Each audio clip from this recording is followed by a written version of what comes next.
Halo semuanya, pada video ini kami akan membahas studi kasus mengenai pembelajaran zaman dulu dan zaman sekarang dengan meninjau perbedaannya melalui 3 kajian filsafat, yaitu ontologi, epistemologi, dan aksiologi.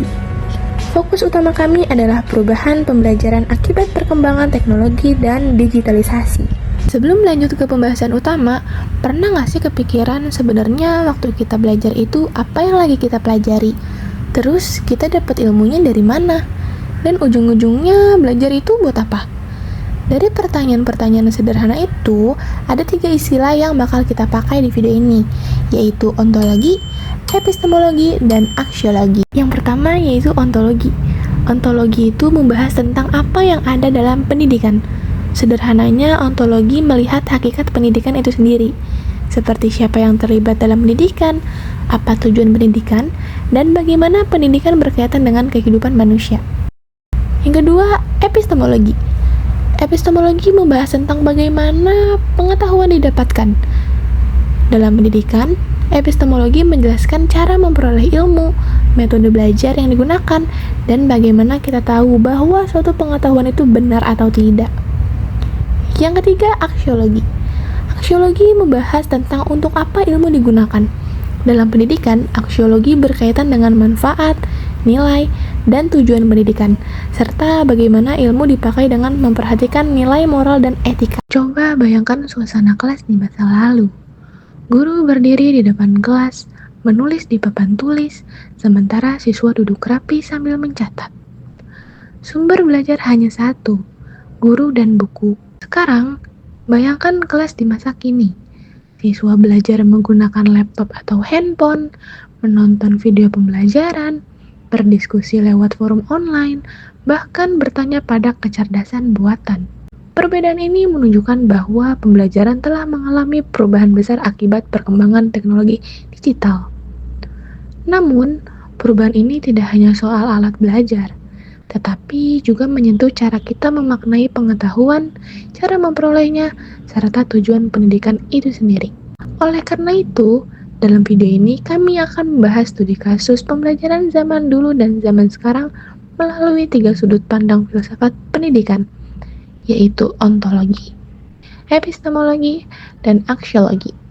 Kita mulai dari ontologi, yaitu pembahasan tentang hakikat pembelajaran dan pengetahuan.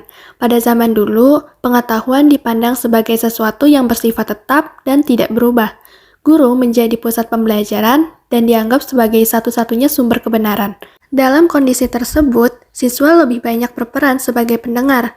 Keberhasilan belajar diukur dari seberapa banyak materi yang bisa dihafal dan diulang kembali saat ujian. Berbeda dengan pembelajaran zaman sekarang. Dengan adanya teknologi digital, pengetahuan dipahami sebagai sesuatu yang terus berkembang.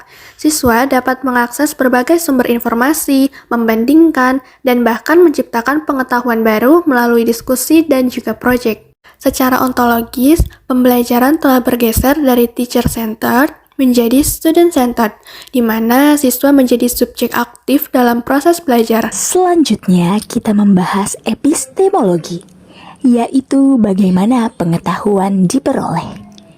Pada pembelajaran zaman dulu, pengetahuan diperoleh melalui ceramah guru dan buku teks.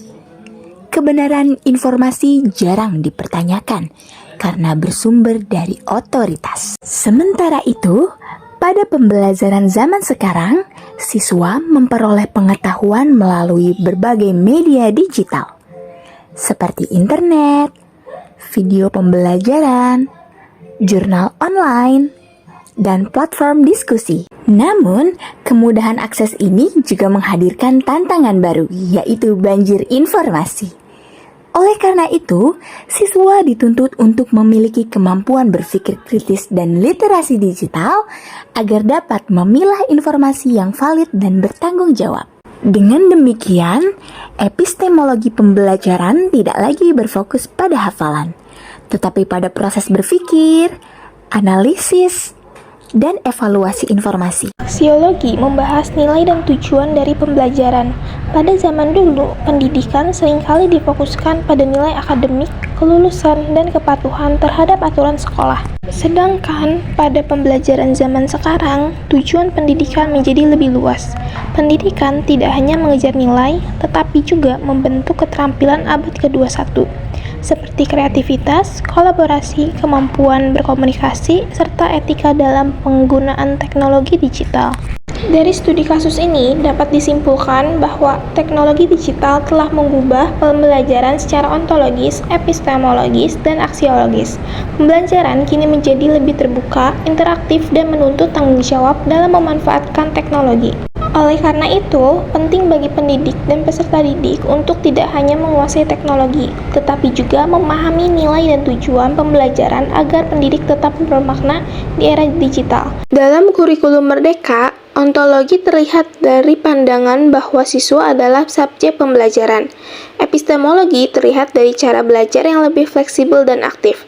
Sedangkan aksiologi terlihat dari tujuan pendidikan yang tidak hanya mengejar nilai, tetapi juga membentuk karakter dan keterampilan melalui profil pelajar Pancasila. Pada tahun ajaran 2024-2025, seluruh SMA di Jakarta telah menggunakan kurikulum Merdeka.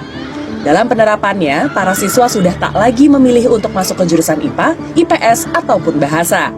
Siswa leluasa memilih mata pelajaran yang sesuai dengan penguasaan, minat, bakat, dan cita-cita. Kurikulum Merdeka sebenarnya sudah mulai diperkenalkan sejak 2022. Secara bertahap, setiap sekolah di Indonesia mulai beralih dari kurikulum 2013 ke kurikulum yang baru ini. Pada tahun ini, kurikulum baru tersebut diterapkan secara nasional.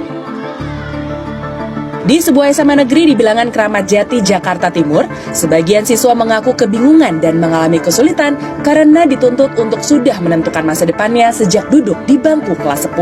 Sebenarnya kesulitannya di pertama-tama itu agak kaget sih ya, Kak. Karena kan awal-awalnya itu kan kurikulum 2013. Kemudian yang angkatan kita tuh pertama kali adanya kurikulum Merdeka ini ya. Jadi kita sebenarnya beberapa anak tuh ada yang bingung gitu kan, harus memilih dan menentukan masa depannya dari kelas 10. Kemudian dari kelas 11 tuh mereka memilih menu dan mereka akan menjalankan menu itu yang sama dari kelas 11 sampai kelas 12 sampai lulus. Gitu sih. Jadi kita terbuka banget sama guru BK, terbuka banget sama kita. Kita bisa nanya-nanya kita baiknya di mana sih Bu? Kita tuh cocoknya di mana, dan guru BK alhamdulillah sangat mengarahkan siswa-siswinya untuk sesuatu apa yang harus kita ambil dan lakukan di saat ini untuk kedepannya. Karena kan dengan adanya kurikulum ini itu berdampak terhadap mata pelajaran menu dan juga prospek jurusan kita ke depannya. Jadi memang harus ditanamkan konsistensi di dalam diri kita sendiri sih Kak. Tapi sekarang kita mempelajari lebih luas dalam jangkauannya. Kita mempelajari soft skills, hard skills yang sekiranya dapat berdampak signifikan terhadap jenjang kita selanjutnya di jenjang pendidikan, seperti kehidupan dalam berorganisasi, kehidupan dalam mempelajari hard skills dan soft skills kita melalui project Kak. Jadi di kurikulum Merdeka itu tidak hanya ada pemetaan menu untuk siswa-siswi memperdalam minatnya yang nantinya akan dipergunakan di kuliah nanti. Psikolog pendidikan menilai penerapan kurikulum Merdeka perlu banyak evaluasi dari berbagai sisi. Kurikulum ini memang membuat siswa memiliki kebebasan untuk memilih bidang studi yang benar-benar sesuai minat, bakat, dan kemampuan mereka. Pelajaran yang dipilih dan didapatkan siswa juga lebih mendetail dan mendalam. Namun, tidak semua remaja di tingkat SMA bisa dan mampu untuk memilih ataupun menentukan rencana studinya. Di sisi lain, kurikulum Merdeka yang diterapkan di tingkat SMA tidak serta-merta disesuaikan dengan perguruan tinggi. Sebab, hingga kini, masih ada perguruan tinggi negeri dan swasta yang masih menggunakan sistem penerimaan mahasiswa baru berdasarkan rumpun keilmuan IPA dan IPS. Dari segi tuntutan zaman sekarang dan ke depan, itu adalah kebutuhan. Itu adalah kemampuan untuk adaptif dan juga relevan. Jadi sebetulnya mau jurusan apapun yang perlu dibekali oleh siswa, yang perlu dimiliki adalah core skills-nya, kompetensinya apa. Kemudian dari sekolahnya sudah siap belum untuk menyediakan mata pelajaran, kelas-kelas sesuai kebutuhan dan minat siswa. Karena kalau ternyata gurunya terbatas, kemudian peminatnya banyak, itu mungkin jadinya berdasarkan kuota kelas begitu. Lalu nyambung ke perguruan tinggi negerinya juga sudah inline belum ya, memberikan kesempatan pada semua jurusan gitu, apakah atau masih terbagi-bagi. Nah, di situ sih sebetulnya jadi penerapan di lapangan yang jadi kontroversi juga di masyarakat. Padahal sebetulnya secara konsep ini bagus sekali karena akan memperhitungkan kemampuan kemampuan siswa yang beragam, kemudian juga ada diferensiasi pembelajarannya juga. Untuk membantu siswa dan siswinya, di SMA Negeri 62 Jakarta, setiap siswa kelas 10 di semester 2 menjalani tes minat dan bakat bersama guru bimbingan konseling serta pihak terkait. Guru-guru juga akan melihat kemampuan akademis siswa berdasarkan nilai rapot serta membuka sesi diskusi dengan setiap anak agar masa depan para murid terutama ketika akan memasuki jenjang perkuliahan dapat lebih terarah. Namun, rasio guru dan murid yang terpaut jauh menjadi kendala besar yang perlu diperhatikan oleh pemerintah.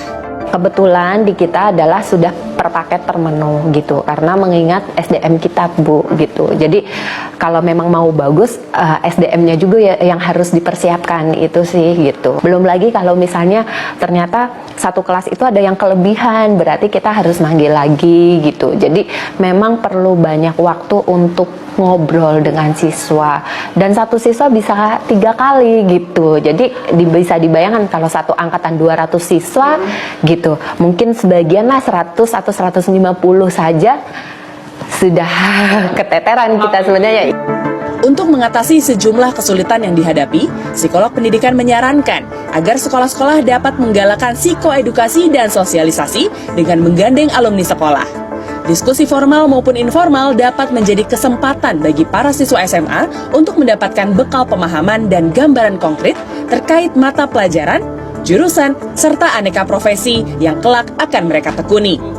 Melalui forum ini, para siswa mendapat pembekalan sebelum diberi kebebasan untuk mencari tahu dan menentukan pilihan mereka. Yang Ibu cermati dari kurikulum Merdeka ini apa sih Bu hal positif yang jadinya bisa dikembangkan anak-anak gitu? Apakah memang hanya dari segi penerapan pendidikan formalnya saja atau sebenarnya ada tambahan soft skill yang diberikan sepanjang kurikulum ini diberlakukan begitu Bu? Ya. Jadi kalau kurikulum Merdeka ini sangat bagus Mbak. Kenapa? Karena kita juga di sini menanamkan atau membentuk karakter siswa kita menjadi lebih baik, terutama dengan adanya P5, Profil Pelajar Pancasila. Jadi di sini dengan adanya Profil Pelajar Pancasila ini, dengan adanya proyek-proyek yang kita laksanakan di sekolah, membantu siswa untuk membentuk mereka untuk menjadi anak-anak yang bertanggung jawab, beriman bertakwa, kerjasama, kemudian memiliki integritas yang tinggi gitu ya. Kurikulum Merdeka pada dasarnya diterapkan untuk mempermudah siswa dalam menentukan tujuan pendidikan dan profesi yang akan dipilih setelah lulus dari sekolah menengah atas. Namun, dibutuhkan perbaikan dan penyesuaian agar kurikulum ini benar-benar efektif dan dapat membantu siswa menentukan masa depan mereka. Larissa Aradia, Fajar Bolivia, Jakarta.